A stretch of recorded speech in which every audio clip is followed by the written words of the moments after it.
Yo-Kai Watch is a series that never got the recognition it deserved, and I would know I was one of the people who was not recognizing it. Despite its fairly big success in the mid-2010s, I was simply too busy with other games, especially on the 3DS. I simply couldn't force myself to give these games a shot at the time, I'm sorry to say. No amount of finding the first game on sale for $5 or seeing Bill Trinan eating donuts was gonna sway me. I apologize, as memorable as that scene was, for the longest time that was like the only mental association I had with this franchise. And content-wise, I mean, I was too busy making really bad Kingdom Hearts videos, so like, I was a little preoccupied. While Yo-Kai Watch did start back in 2013 in Japan, it didn't start to get localized everywhere else in the world until late 2015. So as we recently celebrated the English 10-year anniversary, I want to rectify my previous wrongdoings and finally play through the 3DS Yo-Kai Watch Trilogy. I'm sure hardcore Yo-Kai Watchers are expecting more of me because there's actually a whole lot more to this franchise, but just the primary 3DS trilogy today. It was already a beefy task to squeeze 3 RPGs into one video. Ain't no way I was ready to commit to the Japanese exclusive Yo-Kai Watch Busters 2 on top of all that. And besides, if I don't have the entire trilogy under my belt, do I even deserve to give Just Dance Yo-Kai Watch Edition a shot? And yes, that's a real thing. I know it sounds like I'm making this up in Photoshop, but no, I swear to Jabanyan, this actually happened. I can't believe this franchise didn't do better. But going into this, I'm already well aware of just how vast the Yo-Kai Watch umbrella is, especially in Japan. Level 5, a studio well known for crafting imaginative worlds with heavy anime themes, with President Akihiro Hino at the helm, set out to combine the worlds of classic mythology, aka yokai, with modern day themes. And while the franchise was initially intended for everybody, the direction eventually shifted to be more child-friendly, apparently using Doraemon of all characters as an inspiration. And that guy's a big deal in Japan, so makes sense to me. And for the first few years, that decision, oh, it really paid off for them. Yo-Kai Watch was super successful in Japan, like oh my god, so successful. Each game took well over a year to localize, but they eventually all saw some success around the world as well, but nowhere near the reach they had in their origin country. Like just strictly video game wise, while the entire world got both versions of Busters 1 on the 3DS, that would be the only spin-off to leave Japan, which is kind of a shame because honestly, looking at the entirety of the spin-offs, the box art for Yokai Sango Koshi, it looks pretty sick. And hell, even more recently, Yo-Kai Watch had some life on the Switch as well. Yo-Kai Watch 4, a full remake of Game 1, this odd-looking spin-off Y School Heroes, and what's crazy, 2 of those games even showed up on PS4. It makes sense, the PS4 is a big deal, so why limit it to just Nintendo, but like, this is cursed. Yokai Watch not on Nintendo. This is a cursed image, quite frankly. And on top of all that, there was even a full anime with sick dances for the end credits. Please tell me why my poop smells just like rotten eggs. What? Alright, let's get the thing that everybody's already expecting me to say out of the way. Yokai Watch, it's just another Pokemon clone. No. That's not the case. I'm tired of it. This is not a Pokemon clone, all right? Any game that has a little creature that you collect is not a Pokemon clone. Monster catchers is actually a giant genre, and even though Pokemon is obviously the biggest one, it doesn't mean every monster catcher game that falls into that same bubble is immediately a Pokemon clone. I'm not gonna act like I've never compared Yo-Kai Watch to Pokemon before, but in the grand scheme of things, I believe that's a textbook definition of ignorance. It's the easiest one to try to get people to like maybe be interested in your game, I guess. But all of the Digimon games, Dragon Quest Monsters, modern indie games like Cassette Beasts and Monster Sanctuary, yeah, they have the little animal component in there for sure, but I wouldn't look at any of these and go, oh yeah bro, it's just like Pokemon, look at that, it's Pikachu, right? By that logic, Persona is a Pokemon-like, alright? It's not applicable, don't worry. Yo-Kai Watch really is not a Pokemon clone. If anything, being a kid in a modern setting with a companion that you control with your little wristwatch, and a lot of the story beats are kind of just like anime filler episodes, this is more like Mega Man Battle Network than anything, and not enough people give those games respect as it is, so to compare it to that instead. Before this, I think I played Yo-Kai Watch once for maybe like 5 minutes or so a decade ago, and I told myself, okay, this is fine, I'll get back to it later. And would you look at that, it's finally later. I knew I'd get back to it one day. I think it's safe to say the 3DS trilogy is the series of games that most people are familiar with, and I figure, hey, what better way to amplify my 3DS nostalgia than by taking a look at a franchise that started on the 3DS? No better time than now, I guess. So join me. With next to no knowledge about what the Yo-Kai Watch series even is, this is my journey through the Yo-Kai Watch 3DS trilogy. Yeah, do you see how expensive Yo-Kai Watch 3 in particular is?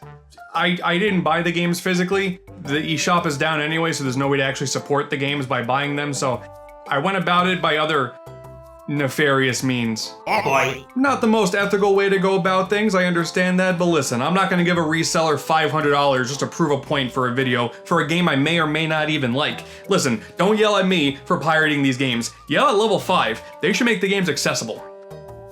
But first, oh god, oh no, I feel like I'm being taken over by the ghost of video advertisements. Oh my goodness, I can't help myself. Oh no, it's ad read time, everybody. VITURE is back, and their premier XR glasses, the Beast, is the biggest, the brightest, and the smartest display they have made yet. But what are XR glasses, you're asking here? Well, science is really something crazy. You can plug in your Switch or your Switch 2 into this Pro Mobile dock, you use these other USB-C cables to plug into these fancy-ass glasses, and then boom, suddenly you're gaming with your own personal screen superimposed onto the super boring real world behind it. It's pretty sick. Charge this baby up, bring it onto a flight, and you are suddenly big screen gaming, obscuring the fact that there is probably a screaming infant 2 rows behind you. It's awesome. As for the Beast itself, you got a bigger field of view, sharper resolution, better spatial audio, higher screen brightness with more levels of smart dimming. That's nice. As far as the XR glasses experience goes, VITURE's Beast is certainly the best in the game. Pretty impressive what you get out of this whole thing, given just how portable and lightweight it all is, you know? It still feels really premium. But these are all words. You really do need to experience this for yourself. To get 10% off your next order of VITURE XR glasses, use my code AntDude with the link down below to give it a shot. Thanks to VITURE for sponsoring today's video, and now I feel the yokai of video advertisements escaping me now. But now another yokai that wants me to talk about video games is popping up. That's weird. Let's talk about video games.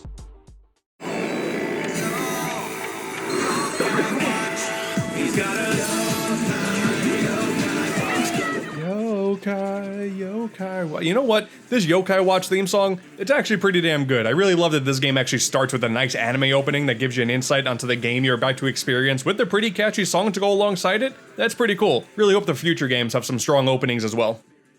The story sees you commanding the little boy, Nate Adams, or little girl, Katie Fisher. Or if you're playing my game, Ant-Man, that's me. You're just a little kid and you're part of a group bug collecting assignment. You want to find a bug to rival Barnaby Bear Berenstein's large stag beetle. You know there's actually a lot of video games in Japan about the whole beetle collecting and fighting trend? Like, this is a ripoff of that, if anything. But on your quest to complete that task, this janitor says, okay, go and visit Mount Wildwood, you'll get the bug you want. And as Nate is exploring this forest, you stumble upon a mysterious capsule machine. So of course, you take a little spin, you get the capsule and open it, and oh my god, it's a ghost. This is Whisper, the friendly neighborhood ghost. You have a Yo-Kai Watch now.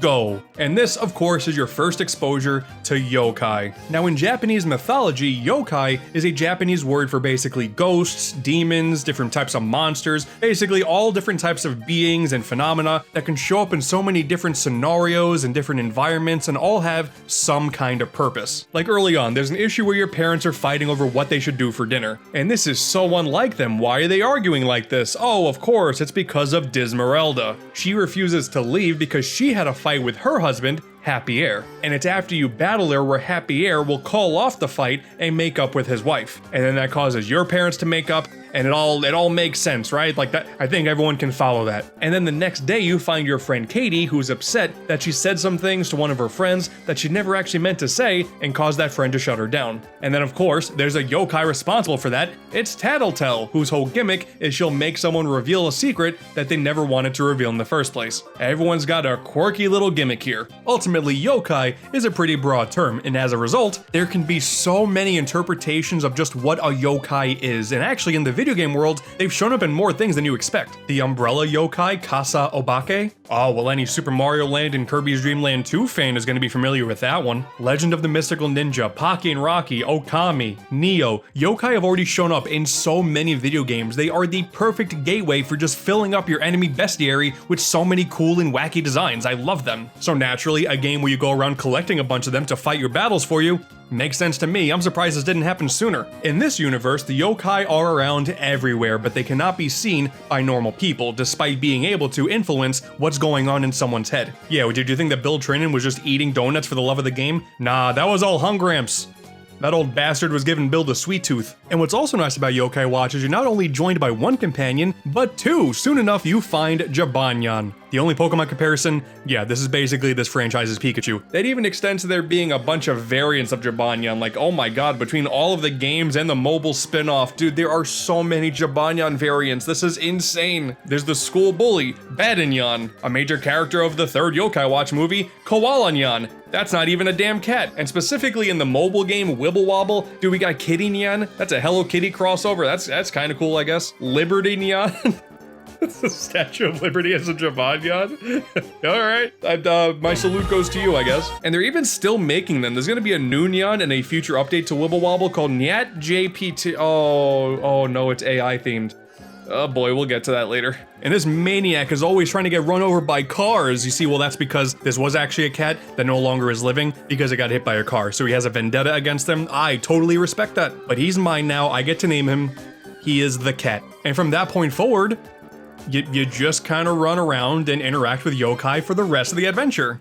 That's one of the things that immediately was a little bit disappointing with Yo-Kai Watch 1. There's not really much of an overarching narrative here. Kind of similar to Mega Man Battle Network once again, Yo-Kai Watch 1 feels like it's just a series of slice-of-life anime episodes. There'll be one yokai messing up something for some situation, you handle that, and then you move on, you never acknowledge what just happened, and that's it. You just do that a bunch of times. That's the game. It's like a series of filler episodes just to fill your face with some brand new yokai at every chance it can. It really gives off big Saturday morning cartoon vibes. I know that's exactly what they were going for here, and honestly, they did kind of nail it for all three games. It's just big Saturday morning vibes all around. I learned the hard way that this is not really a game about trying to see it through and go through this massive story and there's a bunch of character development and growth. It's not like that. This is a game where you live in this single town of Springdale that is home to 6 different districts. There's a cool day-night cycle, always love when a game has that, and you just go around doing things and finding yokai in random places like under cars and whatnot. You can go catch some bugs,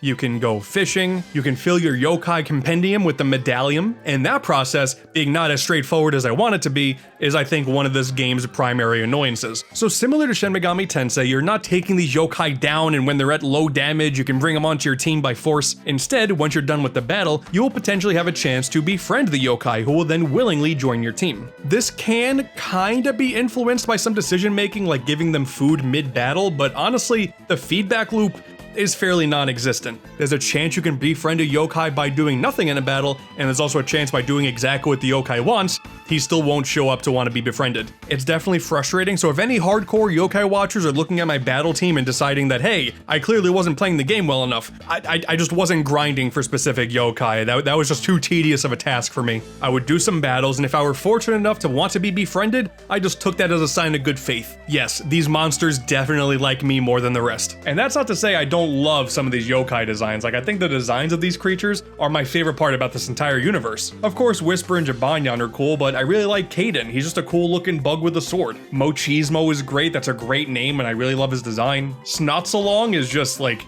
I mean, sure, if you're gonna make a design like that, I guess the name makes sense, you know? Tengu looks pretty damn cool. Mega Man fans will kind of recognize this one, but I think Tengu in Yo-Kai Watch looks cooler. You got one yokai that's just a bit of a wall called No Way, and then it evolves into a bigger wall, and his name is Impasse. Great, man. I love that. I love quirky, dumb naming conventions, and this is all like Ace Attorney as hell when it comes to these gimmicky names. I'm a fan. Mechanically, whatever. You can look into the tribes of these things and the abilities they have. It's whatever. I just think they're designed really well. Or you can also go back to the crank machine and use either in-game currency or 3DS play coins. Remember that when you would shake your 3DS a whole bunch to pretend like you were walking? You can use that currency to use the crank 3 times a day, and sometimes some super special, super rare yokai can be found from this machine exclusively. And yeah, the battle system, it's a little strange. Your yokai team can consist of 6 different monsters. 3 are active at a time based on this rotating wheel system, and the actions these yokai take are semi-automatic actually. The yokai will attack on their own, but you as the player can swap their positions by spinning the wheel on the fly. You can use items, you can purify yokai if they're affected with a status ailment, and you can also trigger their Soultimate moves. Once their meter goes up, you can trigger the move, and then a repetitive touchscreen minigame plays out, and only by doing that will you maximize damage or induce some status effects. There's only a couple of these minigames, and there's no other way to describe them than being very repetitive. And this is where the whole nature of this game being designed for kids primarily definitely becomes a little more annoying when you're an old fart like me.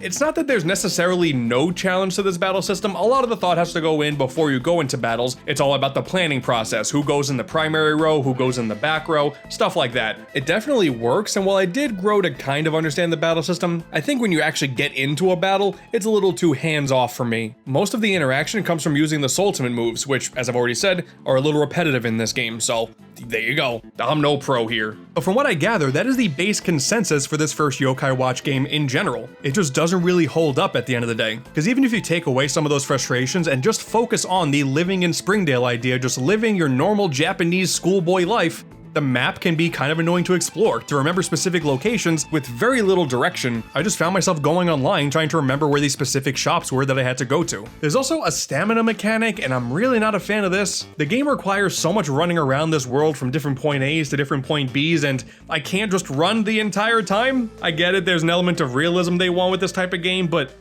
God, man, it just means I have to hold the B button and then not hold the B button, and I'm like, there's no skill here. I don't like this. At least the stamina system in Breath of the Wild, they were like dragons and stuff to worry about. Here, it's just I want to cross the street, man. Oh boy, I ran across the street during a red light. Now I'm gonna die, I guess. Very good. There's also the element of the terror time. These segments had to have caused trauma time for some kids growing up, I don't doubt it. It's interesting, late at night in-game, Springdale can fall into terror time, where unexpectedly, this does not happen at set intervals, the blood moon will rise. Not really, but that's what it feels like. Giant Oni will awaken, and now, out of nowhere, you gotta try and escape and find a golden door while avoiding inevitable death thanks to these big old guys that are chasing after you if they spot you. Like, mechanically, these are really good ways to test yourself and attempt to find harder to find items. This is where the stamina meter really kicks my ass. You get spotted and then it starts to go after you really fast and you can't outrun it, and oh god, it's terrifying. See, I wish the Mega Man Battle Network comparisons continued because they gave Lane Hikari skates, and that's how we can just get around everywhere without a stamina meter. It makes sense to me. They could have put Nate on one of those like hoverboard things. Why not, you know, just anything but a stamina meter. And even if you want to focus in on the story, sometimes the game will stop you and go, hey, you gotta go and upgrade your Yo-Kai Watch's level. So you gotta go find the specific shop, he's gonna tell you to go on another task, and then I just wanted to progress the story, but now I gotta do some grindy stuff to level up.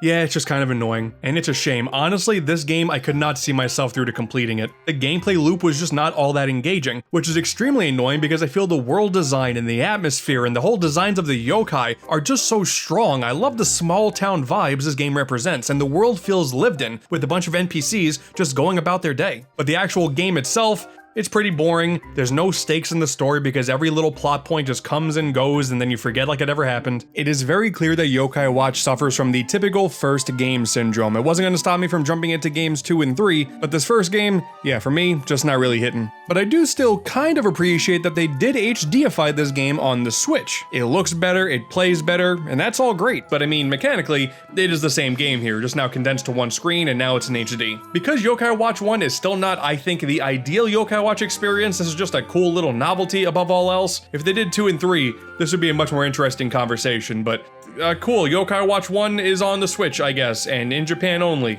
Sick. Kudos for the effort, but Yo-Kai Watch 1, just not for me. Not surprised, this is the one that went down to $5 right next to Animal Crossing, Happy Home Designer, and The Legend of Zelda Triforce Heroes. What a perfect trilogy right there. To really get the most out of the Yo-Kai Watch experience, I'm gonna need the assistance of some outside help. Perhaps, I don't know, there's gotta be someone out there who's actually played each and every single Yo-Kai Watch game extensively and, I don't know, has maybe made hundreds of videos on their YouTube channel about it, spanning well over a decade. Oh my god, would you look at that, we did it. We got Abdallah on the channel, everybody. Nintendo content creator, big Yo-Kai Watch guy, overall really chill dude. I knew a conversation with Abdallah would help me understand these games further more than anything. He was gracious enough to give me some of his time to answer some of my questions and just generally talk about Yo-Kai Watch. Throughout the rest of this video, you will see snippets of our conversation, but if you want to see more, you can check out the unedited conversation over on my second channel, and there's even a whole dedicated video that we had on his channel. Boy, Yo-Kai Watch fans are really eating today, huh?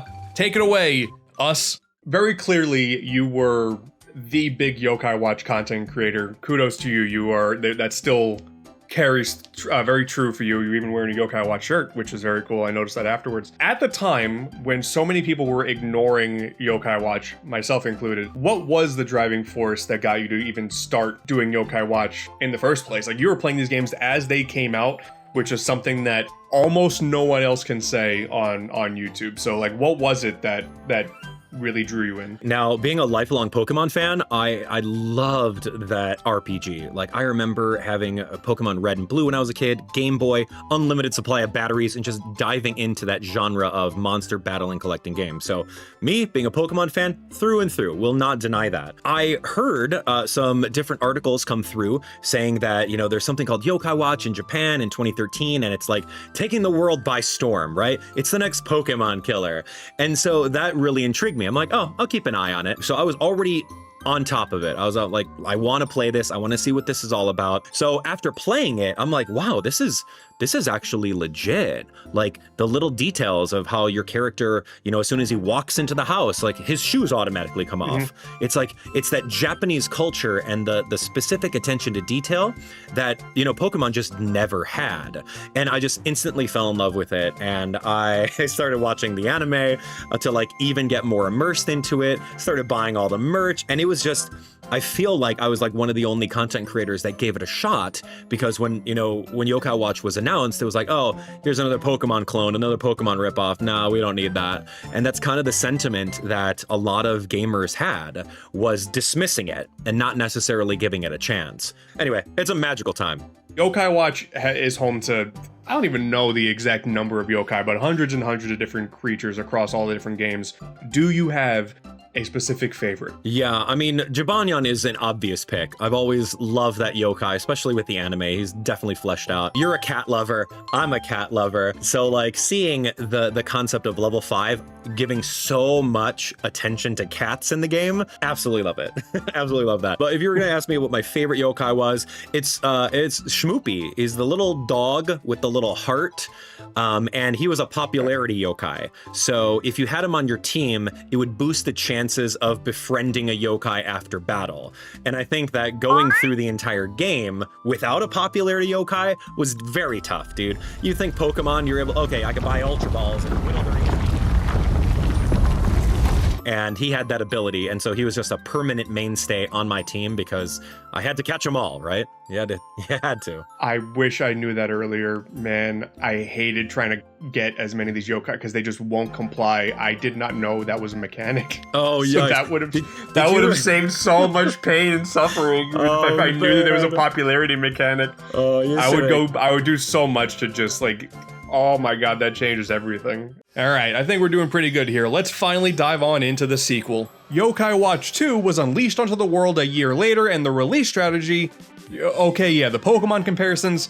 Yeah, that does kind of apply here, I'm sorry to say. Initially, there were two versions of these games at launch, Bony Spirits and Fleshy Souls, and the differences are exactly where you think they're gonna be. It's a different roster of yokai between the two copies, encouraging users who have different versions to link up with other users and trade them around if you want to complete your yokai medallions. And then a year later, we got a third version with Psychic Specters, which is basically an updated version of the previous two games, and it included some brand new yokai, as well as some new quests, an additional mode, some extra goodies here or there. It's basically the definitive version of this second game. Any Pokemon fan used to the two versions of a single game and then a third version shows up, it's basically the same thing here. So for my first experience, I'm just gonna play Psychic Specters here. It's the definitive version. I'm not gonna, why would I waste my time? You know, this is the version of the game. I'm sure you grew up with Bony Spirits and you're super nostalgic about it, but I feel like Psychic Specters is the current way to go in the mid-2020s.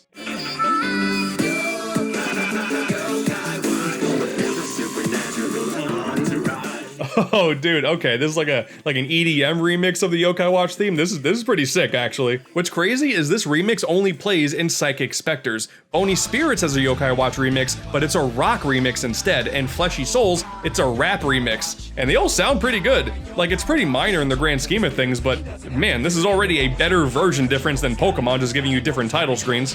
Yeah, you know, I made another Pokemon comparison, but I'm giving the point to Yo-Kai Watch here. Cut me some slack. And here's the thing, going into these games, I didn't want to have my first impression impressions be muddied by a whole bunch of other opinions I'm reading online. I didn't know too much going into them, except for this one thing. I was told very explicitly that you can skip Yo-Kai Watch 1 if you want and just jump onto the second game, and after playing the second game, I understand why. The story starts off with these mysterious yokai creatures giving you a little bit of amnesia. Uh-oh. So you, as Nate, or sorry, Ant-Man, oblivious to what happened that previous night, you go and spend a day out with your parents. Very nice, very wholesome, big fan of that. But then suddenly, the parents start to fight in the middle of the street about which donuts to get. Oh god, we've all been there, right? Parents. They're just so damn annoying about their pastries. And here's where you, as the only child, have a very critical decision to make. Do you go with Soul Donuts or Spirit Donuts? This will drastically change what happens in the rest of the adventure.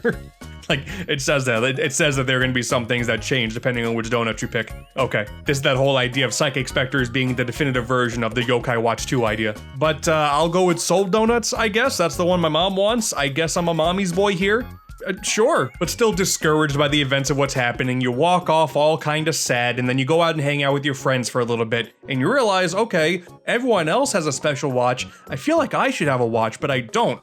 That's really weird. But okay, let's go catch some bugs. That's fun. That's something all little boys in Japan do. And then you know what? I'm gonna go get a watch for myself. Why not? And then I'm gonna find a capsule machine. I'm gonna get a capsule out of it. It's gonna be Whisper. Hey, look at that. It's Whisper once again. And then you get a flashback to the events of Yo-Kai Watch 1. And it's like, okay, cool. That game happened. Now play this one, stupid. You really don't have to worry about the first game. Like, it's so blatant here. You even get introduced to Drabanyan basically the same way. You run into him in the middle of the street having a massive vendetta against a truck, which I do understand, but he does lose that battle once again. And now he's dead again, so that's unfortunate. But now you have your trusty buddies back, you have your watch back, nothing that happened in the first game really matters now. You're off to the races. I've heard so many people say it, and I feel validated in this. Many people say that you can just skip Yo-Kai Watch 1, go right to Yo-Kai Watch 2 if you're interested in giving the series a shot for yourself. Would you say for newcomers, it's okay to skip Yo-Kai Watch 1 and just go right to 2? Yeah, I would definitely say so. I mean, you can, but with an asterisk for sure. It was definitely the foundation. We can't dismiss that. It was a foundation, mechanically simpler, slower, but Yo-Kai Watch 2 literally improves on everything. More content, better pacing, more yokai. Yeah, it almost feels like Yo-Kai Watch 1 would be better appreciated after you've already played 2 and you get your bearings on the mechanics, and then you can just live the life without much of a story. Yeah. Okay, yeah, there you go. Newcomers, you can just jump right to 2. And by the way, I have to mention this here. The cutscene quality here is just so good. Everything just has so much life and personality. Watching these cutscenes is genuinely a really good time. I'm not used to a game of this style having cutscene quality this high, so it is a very pleasant surprise. Once you get your watch and you have your friends by your side, then yeah, basically the same kind of gameplay loop starts to take place once again. This sort of episodic structure of, okay, you need this one specific yokai for this one scenario. A human has a yokai that's bothering them, so that's a problem. You gotta take care of that. It's the same runaround for a little while. But then, a mysterious fat blue cat shows up. This is Meganyan. You take him out in a boss battle, which is fair. No cat should be this fat. And it turns out his real identity is Hovernyan, who became that overweight and turned into Meganyan over a 60-year period. Okay, that's interesting. And he has this thing called the Time Stone. What's that all about? Come on, Time Stone! Bust a rhyme to rewind time! Oh my god. Dude, Yo-Kai Watch 2 is about time travel. Oh, this is so much better already. Are you kidding me? This is such a plot jump for a second game, but you know what? I'm all for it. Let's go. Time travel, baby. When you go to the past, you discover a brand new crisis. People are being inspirited by wicked yokai, a brand new tribe of these creatures. But technology has not yet advanced to a level where you can easily take care of this situation, and that's why, thankfully, you encounter a younger version of your grandfather who is planning to build the Yo-Kai Watch Model 0 that can detect and take care of the wickeds. And this time travel idea goes beyond just this story, which is already kinda cool on its own, working with your young grandfather. You also will start to encounter classic yokai, creatures that are more explicitly based on yokai of lore, rather than cute little characters that they just call yokai. There's the classic parasol guy, Palisol, a basic-ass kappa.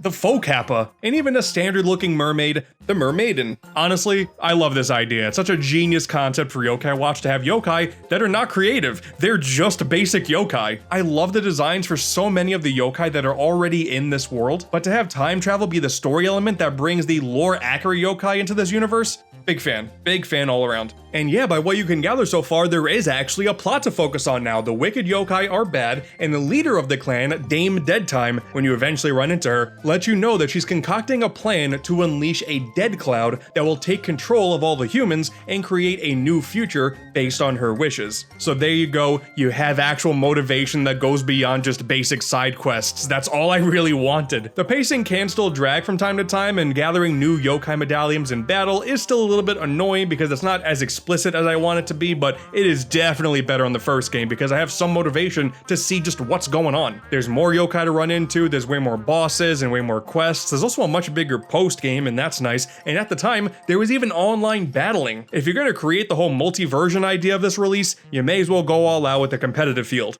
Now, that all being said, I didn't actually get to experience the post game myself. I did get to the Dame Deadtime boss fight, the final boss fight of the story, and I don't think I'm strong enough. I gave her multiple shots and I just couldn't. I was able to clearly get to this part of the game, but my current team, yeah, no, I don't have the juice, and I think now I'm not allowed to explore anymore because every time I try to, I get blocked off, so I'm kind of stuck in a couple areas and now I can't effectively grind, so I guess that's it. I mean, when I watch YouTube videos, I can definitely tell there's a strong end game, so I appreciate it, but I guess I can't experience it myself unless I just do better on a second run? Yeah, man, listen, alright, grown man couldn't beat a game thousands of kids were likely able to about a decade ago. Listen, you can throw me in the trash, it's fine. I still like the game, that's what's important to me, so sue me and give me the same fate as Jabanyan, that's fine. Dame Deadtime sucks.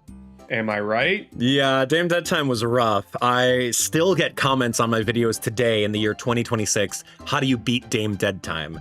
I think from what I remember about it, she charged up this big move and you can kind of see it coming. So you have to like switch your back row to like absorb that hit and then switch your other row over here. Like it was like an offense and defensive row that I remember I used to beat that. Very, very difficult. But if you're looking at like picking up your save file, I mean, I would definitely look at maybe finding a QR code or a password for some of the fruit nyans, because I remember some people talk that you can do that and you get free yokai that are like level 50 and you could use them as a back row defensive line for your offensive attackers. No clue, but I'm sure if you really worked on it, you can figure it out. Putting that on the to-do list, because man, that's the final boss. It would be nice to beat the game. It would be fantastic. And for the exploration side of things, that part's been polished too. If you look on the map, you can actually see names of some of the locations on the map now, thank you. On top of still having the arrow that points you where you need to go for quests, I can actually kinda tell where I'm going now, it's great. And I'm no longer really being stopped to improve my ranking of a Yo-Kai Watch in order to get to the next quests. Like, progression overall, much better. But you're still not as fast as I want you to go. You do have a bike, but you do get that pretty late in the game. The stamina system is still there, and there are a lot more areas to explore now, which is nice. And you do eventually unlock the ability to have fast travel thanks to this Yo-Kai Mirapo. But that part's also still kind of annoying because in order to activate these things, you have to get to them first, and a lot of times that requires taking the train. Oh, I'm not a fan. Train culture is huge in Japan. There's a whole video game, board game franchise based on trains, okay? And it's just accepted there. Like, trains are huge over there, and if you want to make this game feel realistic, I get it, but I found myself just getting on the train, knowing where I had to go, and then putting my 3DS down as they went along their travels because I couldn't skip past it. Oh, that sucks. In order to make these a little interesting, I guess, there are the occasional train events that'll pop up every time you ride one. A lot of times it'll just be Whisper sparking up a conversation, but also some other characters who are also taking the train at the same time will walk up to you and spark a conversation with you instead. It could be another human, you know, they could possibly show up, but more importantly, yokai could show up too. And if you're even more lucky, one of these encounters could be a battle on an active train. Imagine just being an onlooker, just watching a human boy fight against nothing because you can't see the yokai. That would be terrifying. And sure, these events do make your trip on the train a little bit more exciting because there is no guarantee it'll just be a normal train ride. But still, not being able to just quickly skip them and get to your destination is a little bit annoying. We're sacrificing a more fun and fast-paced adventure for like a little bit of Japanese realism. I like going on a train as much as the next guy, but I just want to start catching some more little yokai, you know what I mean? The battle system is Also basically the same. There are more ultimates that you can activate now, and they do happen faster than they did before, keeping the pace up during the battle system. And you can also target enemies now. Big fan of that, because when you do, you can get a hint as to a food item that they may like in order to help persuade them join your cause. Still not a guarantee, but it's something. But it's still the 6 yokai team with the spinning wheel system. I feel like talking about it in depth is just kind of regurgitating the same information.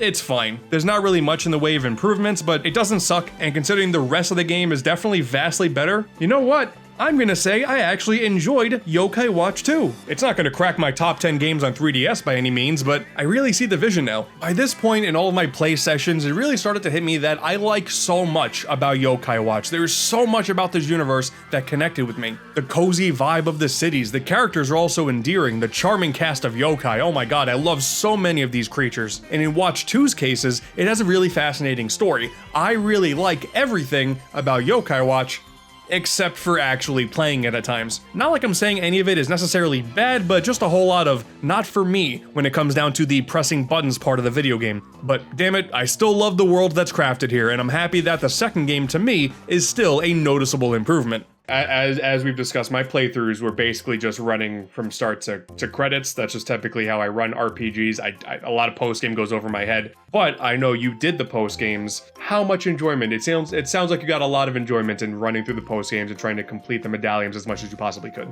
Yeah, for sure. Like, that's always the fun thing, having that concept of, you know, catching them all. It's kind of the same thing. Like, you want to go through and you want to collect them all. Some legendary yokai are locked behind befriending certain other yokai, so you want to be able to see what those are. And honestly, when it came down to it, it was content for me. I loved the grind. I loved hunting the rare yokai. That was so cool. I remember spending upwards of like 4 to 5 hours trying to get one yokai. It was just so fun. It was so cool to see. And like, do you remember the concept of Street Pass on 3DS and how that affected Yo-Kai Watch at all? Do you remember that? No, actually, I didn't get to, that's way beyond now. Well, fun fact, there's one yokai named Panda Noko that is only available if you Street Pass, and he gets populated in the VIP apartments that are in the game over there. So people literally have a 99% medallion right now, but they're missing that last one because they don't have anyone to Street Pass with, and they locked a yokai behind it. It's like, okay, what are you doing to get all this? And the post games are just like, they're so fun. There's extra story, there's extra missions. It's literally half the experience. Yeah, that's what I've heard. I do feel like I'm missing out on a lot. Maybe one day if I actually get around to beating Yo-Kai Watch 2, there's an exciting future to be had. And considering at this point in the release timeline, Yo-Kai Watch was a Japanese cultural powerhouse, it's so nice that they had a much more definitive game that they were able to polish for all of the fans that country had to offer, and then everywhere else, like 2 years afterwards, like, oh my god, they took so long to localize these games. That was part of the problem. There was also the introduction of a blasters mode, a real-time action mode where you got to play as yokai with friends, and that would be the basis for the full-fledged Yo-Kai Watch Blasters game that would release afterwards. But considering I really just wanted to focus on the main game here, I haven't gone in and played the blasters mode yet, but hey, can't say no to more content, right? Like, just more things to do. I appreciate it. Besides, I already know this mode is best played with friends anyway. Why sour my experience trying to do any of this alone? I figure I'll save my first time for whenever I feel up to giving the proper solo release a shot, you know? That just seems like the superior experience automatically. Though I guess I should ask the guy first, huh? Would you recommend someone play Yo-Kai Watch Blasters on 3DS solo if they don't have a group to play with? Yeah, absolutely. Blasters was my favorite game. Honestly, I like it more than the main series because of the action and the gameplay mechanic around it. You know, think of like Diablo-esque, where you have a top-down, you have your little character, you got a couple of moves that you can do, but it really does incorporate a lot of the Yo-Kai Watch like genre. You can go over there and you can beat bosses, big bosses. You can beat all these different enemies and collect drops of Yo-Kai Watch medals. And then there's a gacha mechanic in the game, and you can level up the characters and you can learn new moves and use ultimates. It's actually really cool. It's one of my favorite spin-offs ever.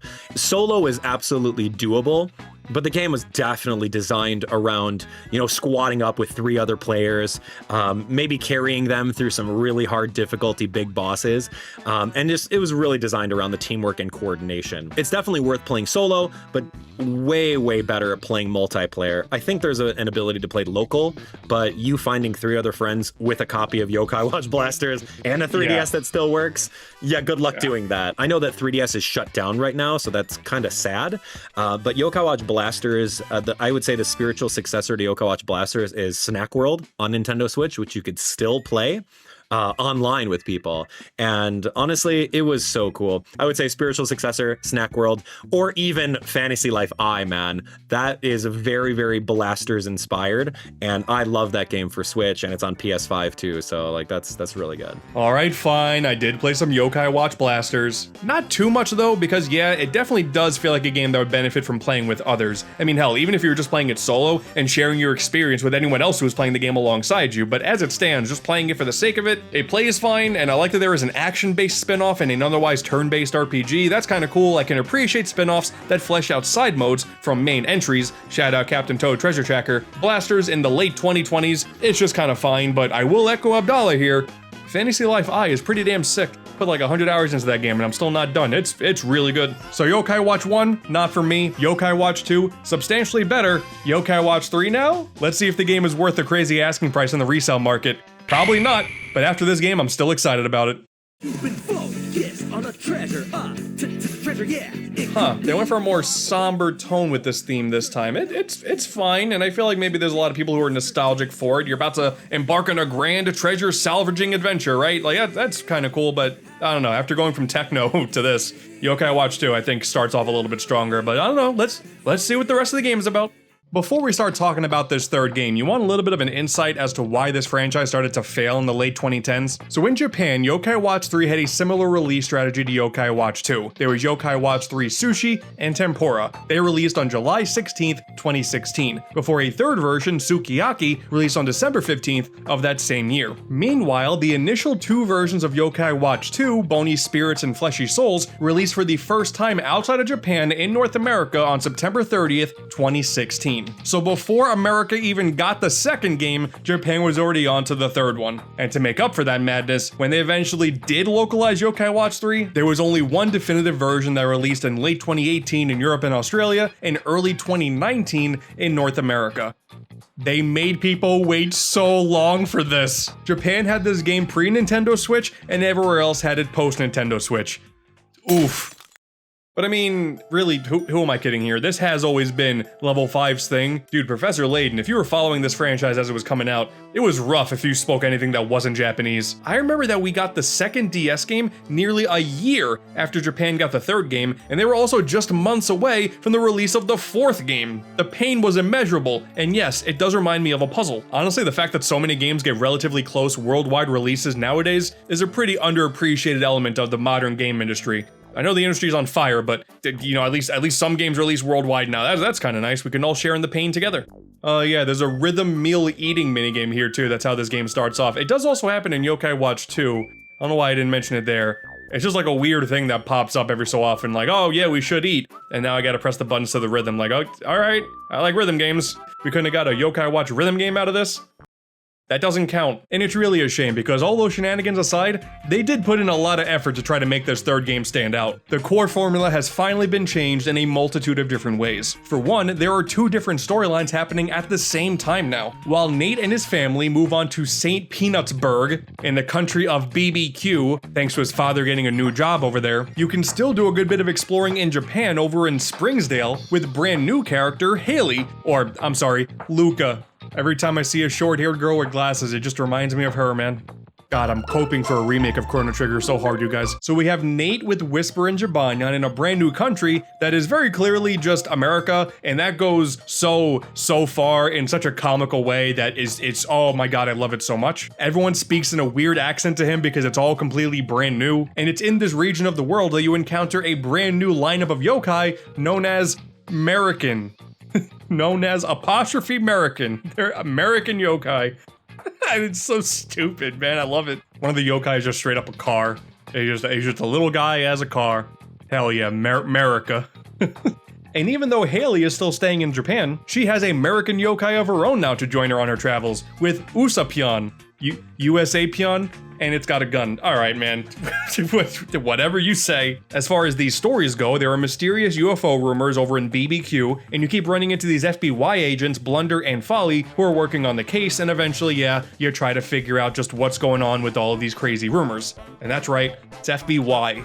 Not FBI. Man, they're stretching here. And Haley, who's so full of energy and who still loves life, wants to form a detective agency. She just wants to go around and help as many people as she can, and I appreciate that. Like, eventually you go ahead and make a big old rocket for a scientist. You team up with a bunch of different yokai, the rocket gets built and it goes off into the space, and the scientist is like, oh, that's really cool that you can do that. And she's like, you couldn't see all the other creatures I was working on with this? And they were like, what creatures? I don't know what you're talking about. She forgot that no one else can see yokai. It's good. It's a cute little encounter. I like her. Eventually a Terror Time segment pops up and you start to get chased by a giant Oni, and because she's still so happy, she gets excited about it and just wants to talk to him.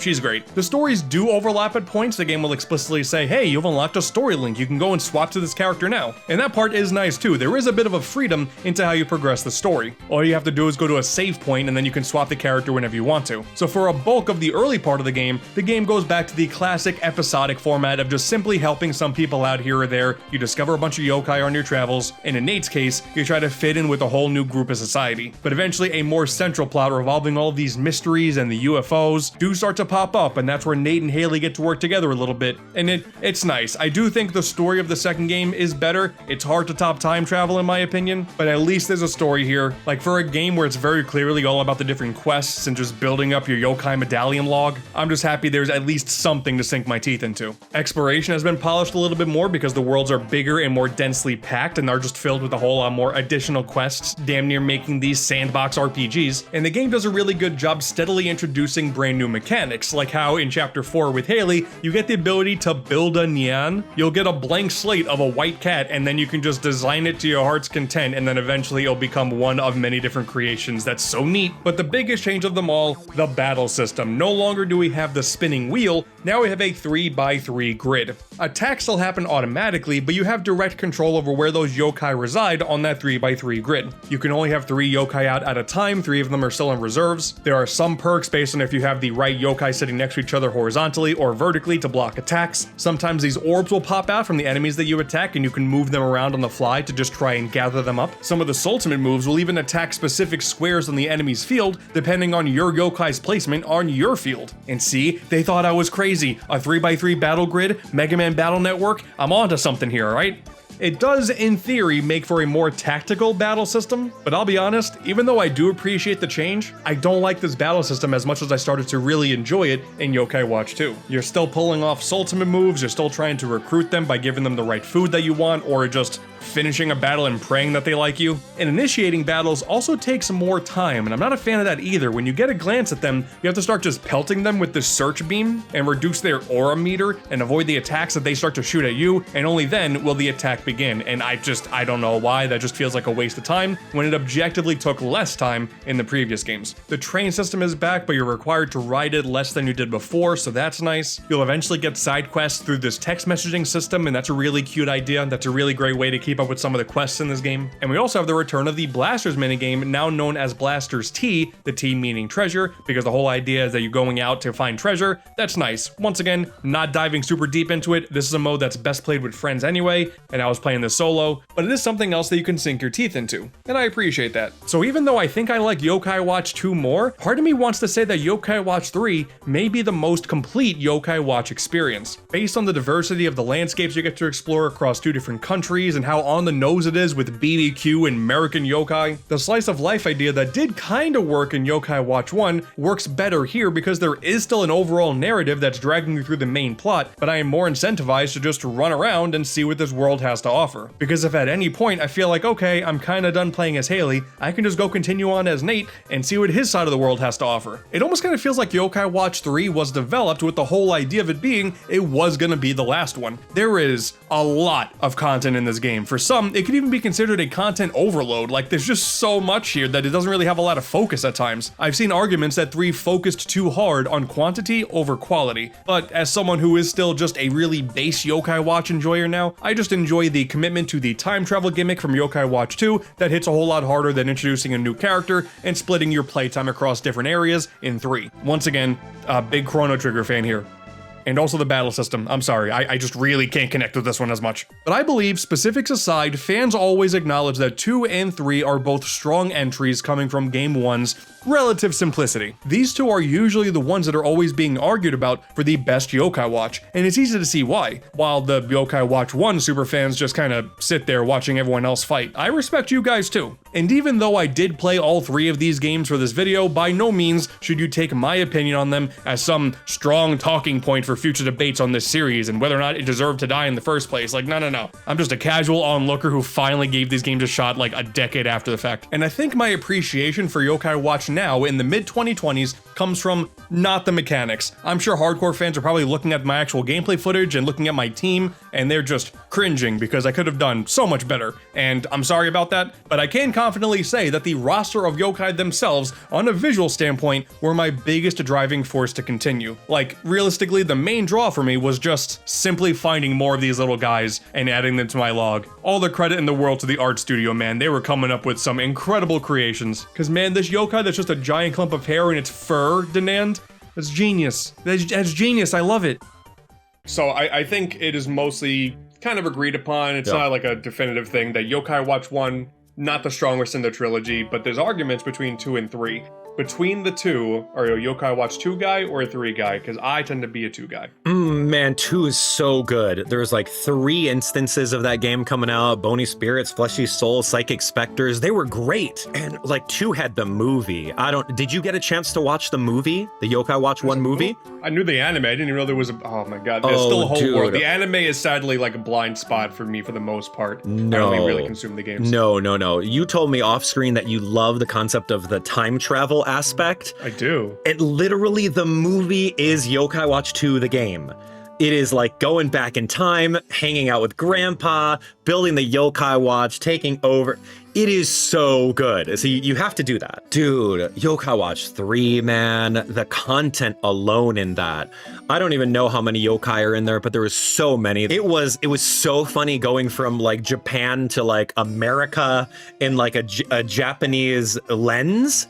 And I thought that was just so funny to see how they did that. So I felt that Yo-Kai Watch 3 was just so good. And the fact that they put that much content on a little 3DS cartridge is just mind-blowing. I don't know how they did it. I think that was the epitome of everything Yo-Kai Watch. It was the concept of level 5 being so overzealous with what they were trying to do. And the localization, the 2 different worlds, the medallion, which was eclipsing the Yo-Kai Watch 2 medallion, and the Blaster's T version of like this side game built into there.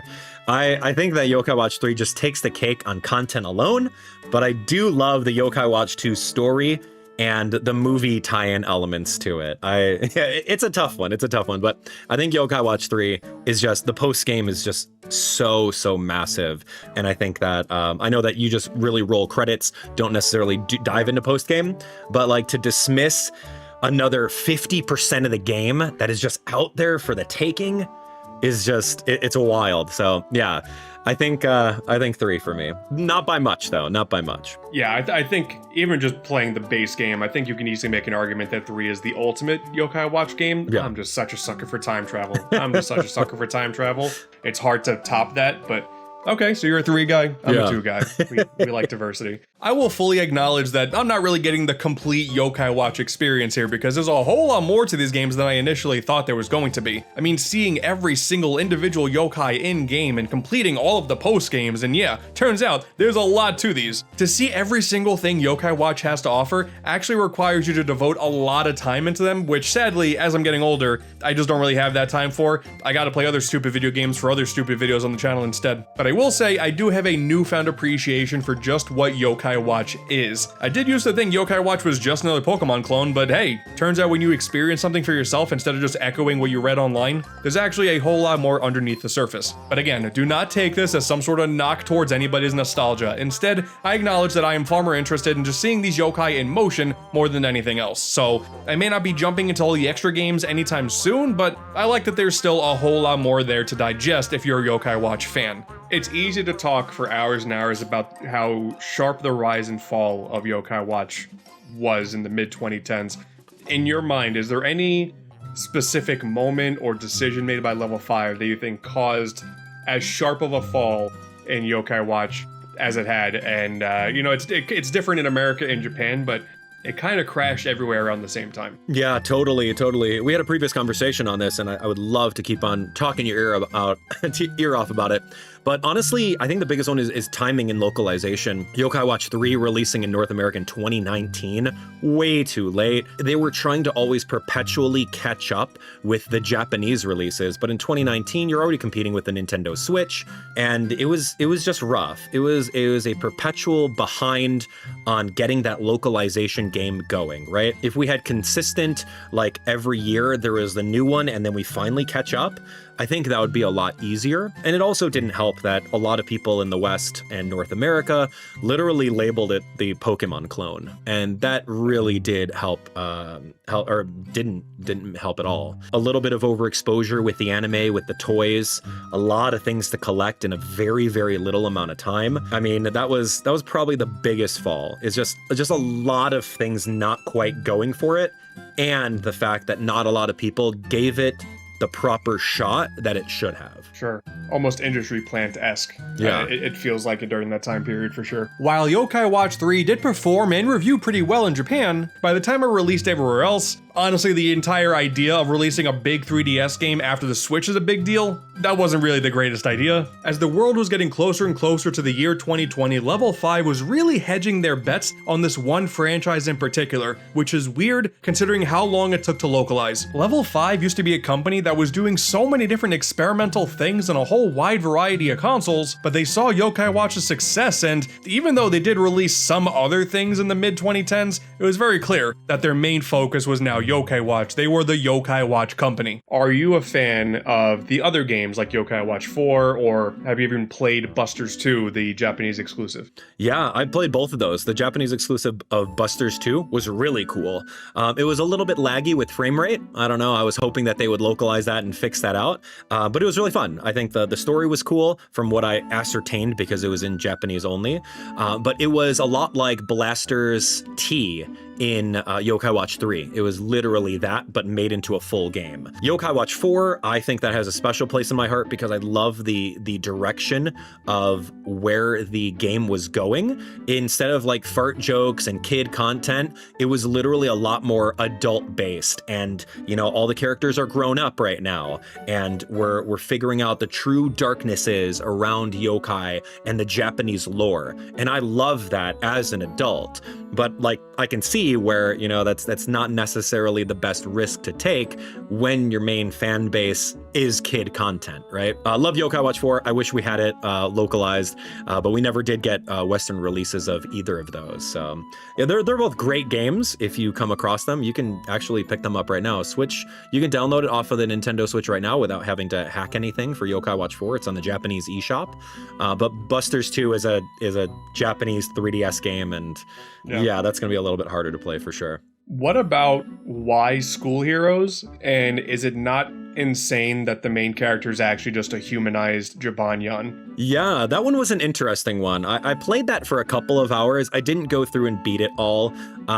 This was, again, you know, coming off of Yo-Kai Watch 4, where Yo-Kai Watch didn't really have an identity, right? They went back to a kids content, and now they're just like, oh, well, why don't we do like school stuff, right? Because school is popular, you know, school kids, all that stuff. The gameplay was like a chibi version of Yo-Kai Watch Blasters.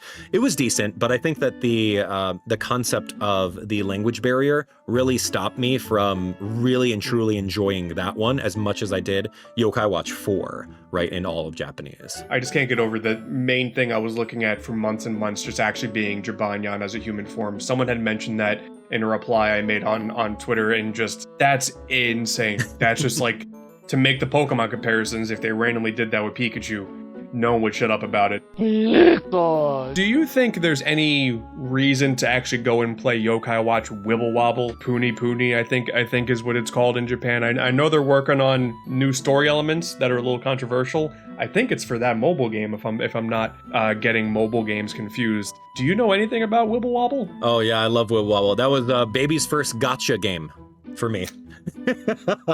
where you put money in it and you have no guarantee that you're gonna get stuff. I love Wibble Wobble when it was here in the United States, iOS, Android devices. I put a couple $100 into it, and then I remember there was like I never knew the concept of microtransactions before that. I got burnt hard. I put like $100 towards the currency, kept on pulling on the gotcha, didn't get what I wanted, and I'm like, what the heck, man? The gameplay is interesting. It's literally like you move your hand over here and you match different icons together, they pop, and different crazy stuff happens. You know, something that maybe your grandma would play on like Candy Crush, I don't know. It did get shut down in 2018. But still reviving in Japan, like NHN Play Art, they're still doing a lot of work with that because it's a gacha game. It's going to make millions of dollars every month through microtransactions. So of course they're going to keep on going with it. Yeah, it's a wild thing. They do a lot of their own stuff with the craziest designs you've ever seen in Yo-Kai that don't necessarily get translated into the actual games. I don't know who they talk to at level 5, but they're like, hey man, how about we make Jibanyan look like this, or we make this yokai look like this? And they're like, yeah, sure, go for it, dude, whatever. It doesn't have to be canon. Like, just have fun with it. With the state of level 5 as it currently is, do you think Holy Horror Mansion will actually release? There's a part of me that says it could be vaporware. Wow, vaporware. So even though they put out a trailer and they did their little level 5 direct with even more stuff, you still think it's not gonna come out? It's all smoke and mirrors? That new trailer had no real gameplay in it.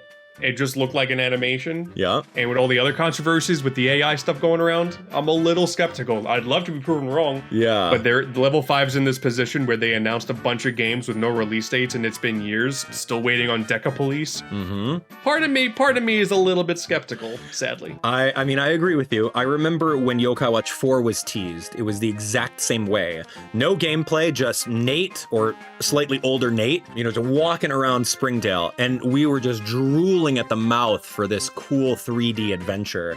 And then like it literally was 2-3 years until we actually got it released in Japan. So I think if that is the same thing with Holy Horror Mansion, we're definitely going to get it, but we're not going to get it anytime soon. And Level 5 has a track record of pushing things, delaying their release dates for quality control. Now they're working on a whole bunch of AI and humans that supervise the AI stuff.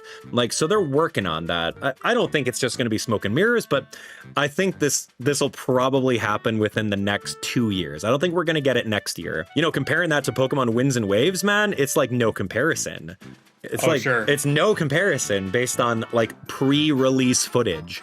It's like you wish you had what Level 5 is doing with the level of detail and intricacies that they put in their games, and not just a bunch of, oh, here's beautiful water physics that, a recent graduate from whatever computer design can easily make, right? Yeah. That's my concern, is it looks very pretty, and I'm hoping it's not.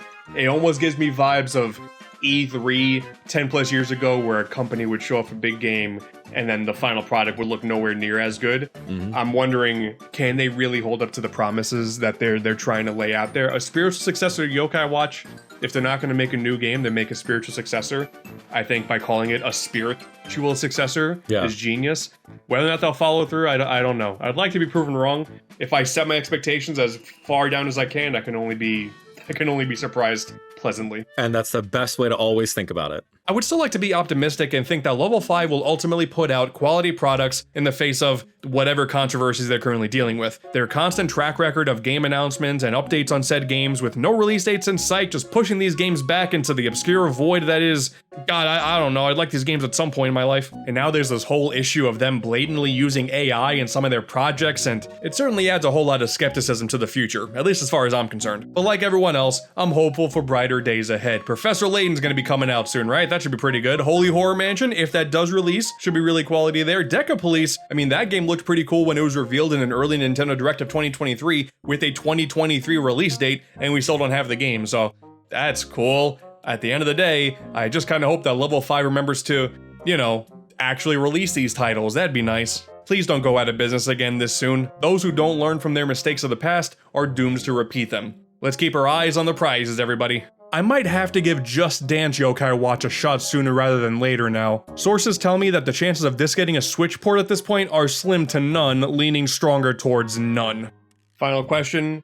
Do you have a favorite song in Yo-Kai Watch Just Dance on Wii U? I do own that game. It is really hilarious. There's a couple of them. I mean, Exercise Number 1 is always a good one. Like, that was one of the ones where, you know, Level 5's like, let's get all these kids to get up and stretch and do some exercising, right? I love that. If you remember, well, you haven't watched the movie yet, the Yo-Kai Watch movie 1. Definitely got to go see that. There was a song in there, and I remember I went to a movie premiere with Joey DeOria, the voice of Whisper.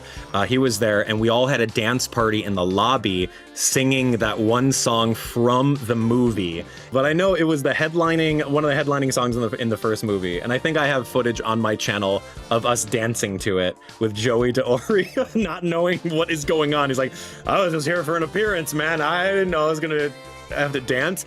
I'm like, come on, Joey, it's like this, dude. You got so good, so good, man. Anyway, long story short, you gotta go. You gotta watch the second movie because there's some the first movie, because there's some good music in there. So I love that you have a whole story based on this. Part of me was like, oh, he's just gonna say no, and then I would sharp cut, and then that would be the end of the bit. You are the Yo-Kai Watch guy. Enough time has passed. Maybe it's easy as a content creator to forget that you are clearly the Yo-Kai Watch guy. So that is very cool to have a franchise that's like attached to your name. So yeah, it's congrats and kudos. You put in the time and effort. You are the Yo-Kai Watch guy. It was no matter fun, what happens man. in the series going forward. That's cool. Yeah, it was very fun. And like, that's what happens when you give something a chance, right? When no one else would. And you fall in love with the franchise, you notice how different it is than what you're used to with other battling, collecting monster games. And you just fall in love with it. It's so cool. So like 11 years later, you know, I still get comments on all my streams. Hey man, you're that Yo-Kai Watch guy. When are you gonna play Yo-Kai Watch again? So that's a tough one, right? And I can't wait to see what this is gonna end up looking like. Thank you. I can't wait to disappoint the entire Yo-Kai Watch fan base. Get out of here, man. Well, you have to, I mean, I think you have to beat Dame Dead Time before we pay attention to anything that you do over here. So that's going to be a big challenge for you. Whether or not, hey man, you can just start a new save file, grind it out, and get over there. You're fine. This is a day. What's a day when you've already, how long has this project been in the works for? This video's canceled.